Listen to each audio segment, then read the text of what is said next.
Hello everyone, welcome to my channel SDS Word. Today in this video we discuss about Geography chapter 1st class 10th resource and development. So first we discuss about resources. Everything available in our environment that humans value that capable to satisfying their needs. They also help in economic and political development. हमारे environment में जो भी चीज़ें present हैं उनमें से जो जो ह्यूमंस की वैल्यू ह्यूमंस की नीड्स को सेटिस्फाई करने के लिए ह्यूमंस को सेटिस्फाई करने के लिए हेल्पफुल हैं वो रिसोर्सेज होती हैं जो also help in economic and political development. वो है इकोनॉमिक और पॉलिटिकल डेवलपमेंट में भी हेल्प करती हैं। Example water, land, forest, animals, minerals etcetera. Next है are resource should be. Resource कैसे कैसे किस किस तरह के हो सकते हैं। Economically feasible, culturally acceptable, technologically accessible. Economically feasible मतलब कि हमें पता है कि यहाँ पे हम खुदाई करेंगे तो हमें मिनरल्स मिलेंगे और हमारे पास उतनी टेक्नोलॉजी भी है, लेकिन हमें ये नहीं पता है कि हमें क्या उतना फ़ायदा होगा जितना हम इसके नीचे खर्चा करेंगे। बात समझ रहे मेरी? मैंने कहा हमें पता है कि यहाँ मिनरल्स, फॉसल्स, रिसोर्सेज मिलेंगे, बट हमें ये नहीं पता है कि हमें उतना फ़ायदा होगा ये भी या नहीं जितना हम इसके पीछे खर्चा करेंगे। नेक्स्ट है कल्चरली एक्सेप्टेबल। हमें पता है किसी मंदिर के, मस्जिद के, चर्च के, गुरुद्वारे के नीचे बहुत से फॉसल्स हैं, फ्यूल्स हैं और ये रिसोर्सेज, मिनरल्स मिलेंगे।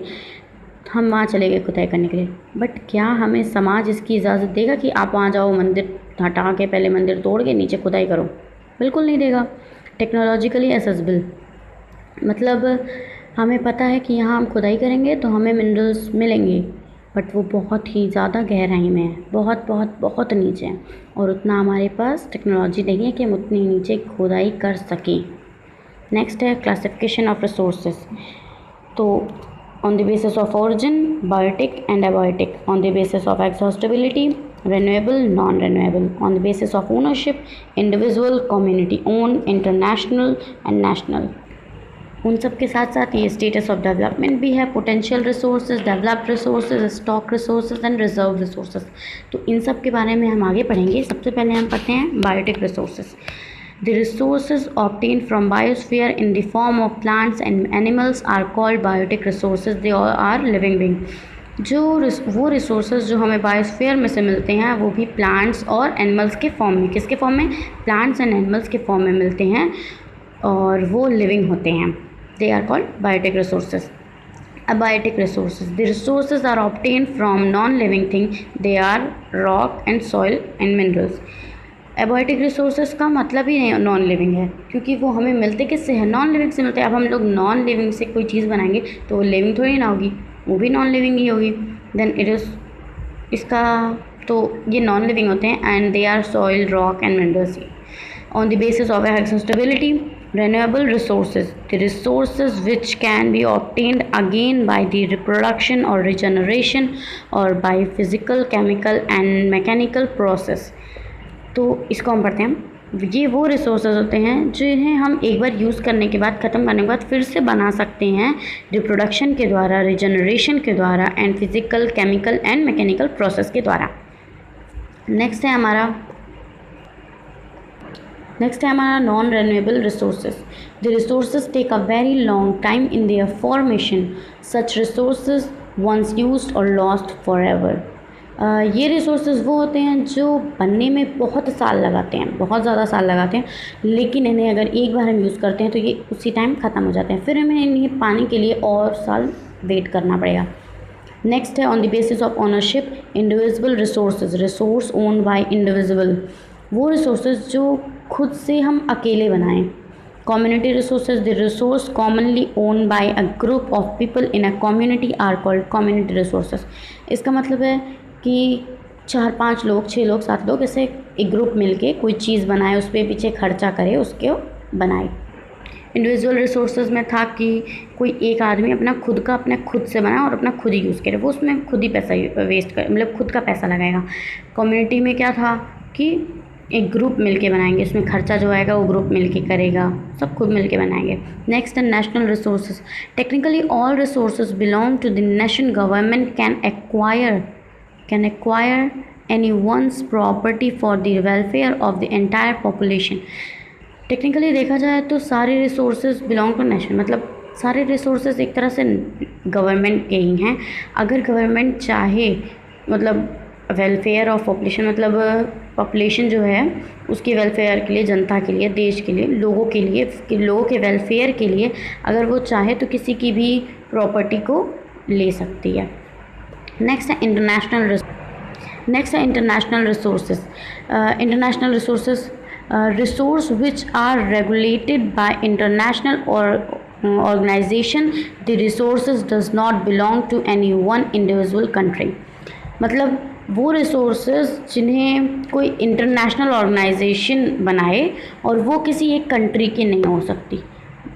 एग्जांपल है मून, सन, मार्स, ओशन। जैसे कि अभी यूएसए ये नहीं कह सकता कि चांद हमारा है, हाँ ऐसा तो कह नहीं सकता कि ये नहीं कह सकता ना कि चांद हमारा है, हम सबसे पहले चांद पे गए थे। उनका तो चांद है नहीं, हम सबका है चांद वो। नेक्स्ट है on the basis of status of development. मैंने आपको पीछे दिखाया था ना कि उन तीन के अलावा ownership and origin and exhaustibility के अलावा on the basis of status of development भी है। तो फर्स्ट हम इसमें पढ़ेंगे पोटेंशियल रिसोर्सेज।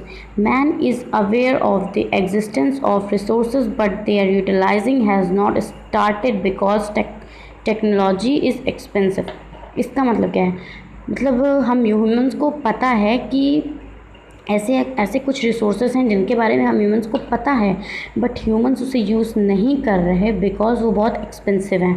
एक्सपेंसिव मतलब बहुत ही खर्चीले और बहुत ही वो हैं, बड़े पैमाने पे हैं।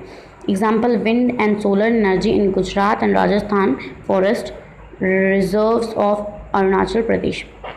जैसे कि wind and solar energy of in Gujarat, wind जो है वो गुजरात में है और सोलर एनर्जी राजस्थान का है। And forest reserves of Arunachal Pradesh.